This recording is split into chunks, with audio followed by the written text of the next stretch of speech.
Bienvenue dans ce nouveau décryptage. Aujourd'hui, on s'attaque à un monument de 1999, Fight Club. Et honnêtement, oubliez tout de suite les histoires de bagarres clandestines dans des caves crasseuses. Ce qu'on va faire ici, c'est utiliser cette œuvre comme une véritable carte psychologique pour cartographier l'esprit humain. Allez, c'est parti. Alors pour bien commencer, il y a cette question super intéressante qui revient souvent. Pourquoi est-ce qu'on perçoit cette histoire de manière totalement différente en vieillissant ? Quand on le découvre ado, c'est clair, ça ressemble juste à un fantasme de rébellion un peu brutal. Mais avec les années, la routine, les responsabilités, bam, ça se transforme en un reflet super sombre, mais vraiment saisissant, de nos propres luttes psychologiques. Pour vraiment comprendre ce qui se passe dans la tête du personnage principal, il faut absolument qu'on parle de la persona. C'est un concept du psychanalyste Carl Jung. En gros, c'est ce masque socialement acceptable, celui qu'on fabrique et qu'on entretient tous les jours, juste pour survivre dans le monde moderne. Le problème, c'est que cette façade absolument impeccable, elle sert souvent à planquer une énorme fragilité et surtout un vide béant à l'intérieur. Et notre narrateur, qui n'a d'ailleurs même pas de nom, pour bien montrer que c'est Monsieur Tout-le-Monde, c'est l'incarnation parfaite de cette persona fragile. Sa vie est d'une absurdité totale. Il vit complètement déconnecté du monde réel. Son job, calculer froidement si les morts dans des accidents de voiture coûtent moins cher qu'un rappel de véhicule. Et pour faire taire l'angoisse existentielle qu'il ronge, qu'est-ce qu'il fait ? Il se définit entièrement par le mobilier design qu'il achète frénétiquement et il soigne son insomnie chronique en s'incrustant dans des groupes de soutien pour des malades du cancer, juste pour réussir à pleurer. C'est fou quand on y pense. Et franchement, ça illustre à merveille cette tension constante de la vie moderne. D'un côté, en apparence, on a cet appartement impeccable. On dirait littéralement la page d'un catalogue de meubles sur papier glacé. Mais de l'autre, à l'intérieur, c'est le néant absolu. Une paralysie émotionnelle totale. Le consumérisme est censé combler ce vide, mais ça ne marche pas du tout. Ce qui nous amène à une autre idée fascinante de Jung, l'anima. C'est vraiment une pièce centrale de sa théorie. L'anima, ça représente le noyau émotionnel, l'empathie, ce côté souvent refoulé dans la psyché masculine. En fait, c'est la partie de notre esprit qui nous permet de tisser des liens, de ressentir les choses viscéralement. Et forcément, quand on étouffe cette partie-là, le déséquilibre commence à s'installer. Et c'est exactement là que la psychologie de l'histoire devient brillante. Par un mécanisme de projection assez complexe, le personnage de Marla Singer débarque dans la vie du narrateur et détruit complètement son petit refuge artificiel des groupes de soutien. Pourquoi elle le dérange tant ? Parce qu'elle agit comme un miroir. Elle le force à regarder en face son propre état émotionnel, qui est complètement négligé, cynique et vide de sens. Marla, c'est vraiment l'incarnation physique de cet anima qu'il essaye désespérément de fuir. Et le constat est tragique. Sans cette connexion émotionnelle, la vie n'a plus aucune saveur. C'est juste une boucle infinie et épuisante. Les jours de bureau s'enchaînent, les vols d'affaires s'accumulent, l'existence devient, comme le dit si bien le narrateur, une copie d'une copie d'une copie. Aucune substance, rien de vrai. Mais attention, parce que c'est là que les choses dérapent. Quand notre esprit conscient s'épuise à maintenir ce fameux masque de perfection, il va sans le vouloir nourrir une autre partie de nous, l'ombre. L'ombre, c'est ce réservoir sombre et caché où l'on entasse toutes nos pulsions interdites, notre colère sourde et cette envie brûlante de tout envoyer balader face aux règles étouffantes de la société.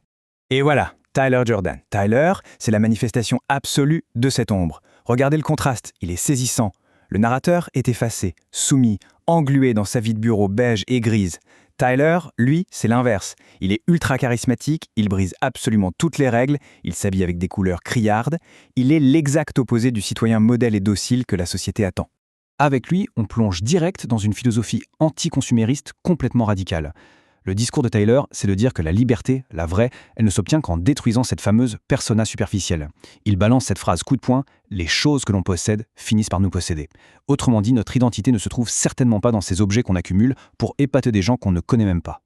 Et observez bien comment cette mécanique s'emballe, parce que c'est vraiment progressif. On part d'un truc super banal, une insomnie causée par le stress. Ensuite, on glisse vers le mensonge dans des groupes de soutien, juste pour gratter un peu de chaleur humaine. Et puis boum, ça bascule dans la violence pure avec les combats de rue, pour finalement se transformer en une véritable secte chaotique. C'est une spirale incontrôlable. Si tous ces hommes ordinaires se ruent dans ces caves humides pour se battre, c'est parce que leur boulot les a littéralement vidés de leur substance. On retrouve carrément le concept d'aliénation de Karl Marx ici. Ils sont déconnectés de ce qu'ils produisent, perdus dans des métiers de service sans intérêt. Du coup, ils en viennent à rechercher la douleur physique, la vraie, juste pour se prouver qu'ils sont encore en vie. Le philosophe Karl Jaspers appelait ça une situation limite, ce besoin viscéral de frôler la mort ou de souffrir atrocement pour donner un sens concret à son existence. Et on ne peut pas passer à côté de cette métaphore absolument géniale, le petit business de Tyler. voler de la graisse humaine dans des cliniques de chirurgie esthétique pour fabriquer un savon de luxe ultra cher qu'il revend ensuite aux mêmes personnes. C'est tellement sarcastique. Ça montre exactement comment notre société essaie de nettoyer son propre pourrissement spirituel avec des solutions superficielles, hors de prix et complètement recyclées. Au fil de l'histoire, ces petits clubs de bagarre deviennent une véritable armée à travers le pays. Et là, le phénomène change d'échelle. L'ombre personnelle dont on parlait tout à l'heure mute pour devenir une ombre collective. C'est terrifiant. C'est un monstre qui absorbe et canalise toute l'amertume, la sensation d'inutilité et les frustrations étouffées de toute une génération. Et c'est là que l'ironie est totale. Regardez bien ça. Au tout début, le but, c'était la catharsis, retrouver sa liberté individuelle et se sentir vivant. Mais très vite, ce mouvement d'émancipation dégénère en un cauchemar quasi fasciste. Sous le nom de projet Chaos, les membres sacrifient la moindre once d'esprit critique pour se fondre dans une conformité aveugle, devenant les rouages dociles d'une machine de destruction. Sans même s'en apercevoir, ils ont juste remplacé une cage par une autre. Ils fuyaient l'esclavage des grandes entreprises, et les voilà embrassant avec ferveur une nouvelle doctrine qui les prive de la moindre singularité. On leur martèle qu'ils ne sont pas uniques, qu'ils sont juste de la matière organique en décomposition. L'individu n'existe plus. Le vrai point de rupture survient quand l'un des membres, Bob, perd la vie. Et là, c'est l'électrochoc pour le narrateur. Il voit les membres du groupe traiter cette mort non pas comme un drame humain, mais comme un simple pépin logistique, une infraction aux règles. C'est la douche froide. Il réalise que cet extrémisme broie les vies humaines avec autant de cynisme et de froideur que le système capitaliste qu'il dénonce. En répétant en boucle « son nom est Robert Paulson », il transforme le deuil en un pur slogan de propagande. Finalement, le clou du spectacle, la révélation qui remet tout en perspective, tient en un seul chiffre. 1. Il n'y a qu'un seul esprit aux commandes. Le narrateur et Tyler Durden sont une seule et même personne. Une conscience littéralement fracturée en deux par le poids d'une répression psychologique poussée à l'extrême. Alors, qu'est-ce qu'on doit en retenir ? Eh bien, que l'ombre n'est surtout pas un modèle à suivre. Tyler n'a rien d'un héros. En réalité, c'est plutôt une sorte de virus, un bug psychologique hautement volatile qui essaie de faire une OPA hostile sur la conscience. Et si on le laisse faire, il va tout simplement faire imploser l'esprit de l'intérieur. Pour s'en sortir et trouver une once de paix, le protagoniste doit prendre une décision radicale. Il doit appuyer sur la détente, littéralement, pour abattre son propre mécanisme de défense toxique. C'est seulement en assumant enfin la responsabilité de ses actes et en tendant la main à Marla, c'est-à-dire en acceptant d'intégrer son anima et ses émotions, qu'il peut espérer rétablir un véritable équilibre mental. Tout ce cheminement illustre de façon magistrale une citation très célèbre de Carl Jung, « Celui qui regarde à l'extérieur rêve, celui qui regarde à l'intérieur s'éveille ». C'est exactement ça. Le véritable éveil ne consiste pas à faire exploser des banques ou à détruire le système externe.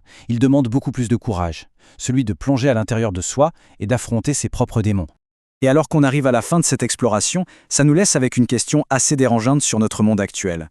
Est-ce qu'on prend vraiment le temps de comprendre ce qui bouillonne au fond de nous, de trouver un équilibre sain, ou est-ce qu'on laisse silencieusement nos ombres refoulées prendre le volant ? C'est une réflexion fascinante qui dépasse largement le cadre du cinéma et qui, honnêtement, donne vraiment matière à réfléchir.